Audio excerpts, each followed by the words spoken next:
Opo, nanay. Ako po ang hardinero ng Doña Segundina. Salamat ho sa pamanang nakaka-proud. Mas mababait ho at masisipag ang mga tao dito. Kahit tingnan nyo.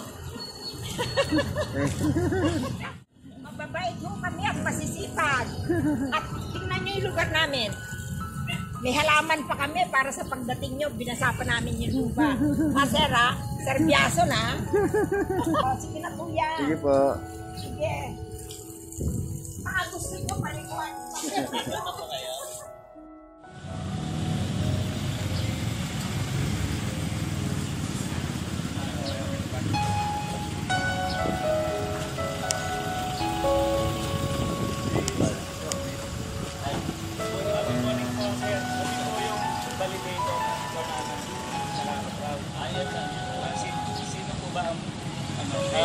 Sa ngayon, ako si Mrs. Gaway, nandyan po. Si Ma'am Teresita po.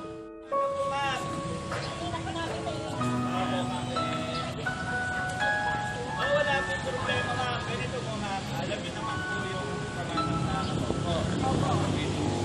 Okay, hindi ko na-explain ha. Sige po, sisimula na tayo para hindi na ako maninit. Pag magkaka-grant tayo na magkaka-grant. May plaklat. Yan po ang aming guardhouse. At saka araw-araw mo yan ganyan. Dumating kayo sa hindi, talagang maayos yan.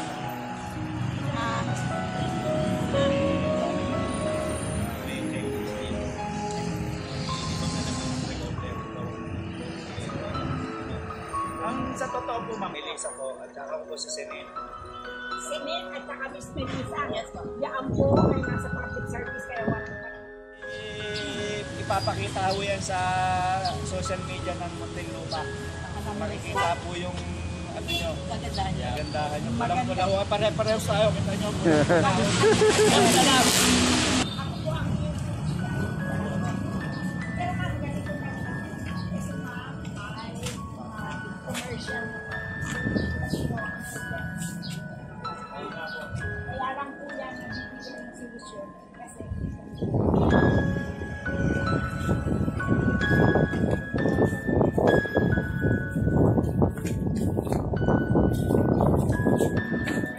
Tulisan naman po, Segundina. Ikot na po kami. opo, ikot tayo. Ikot tayo, sir.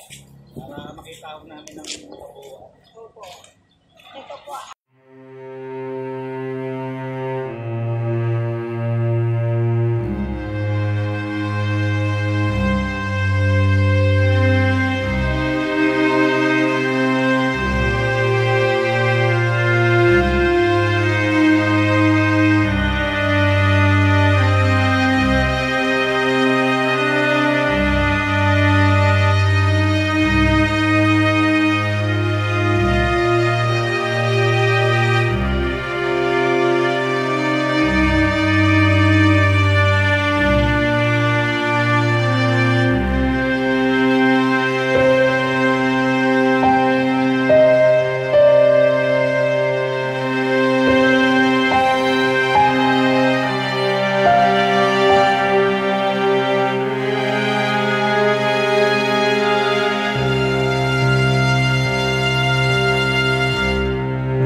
sila sa amin.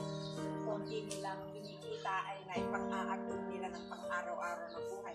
Pambili ng bigas. Po ang kinikita niya sa buhay. Pero Kaso, talagang wala ko kayong space dito na pagtatamnan talaga. Kasi meron ko kasi mga ibang subdivision malalaki. May mga malalaki pa sila mga bakanting lote. Pero anyway po ma'am, kung gusto nyong yung sa susunod naman pong validator, i-advise namin na kunin yung ibigay yung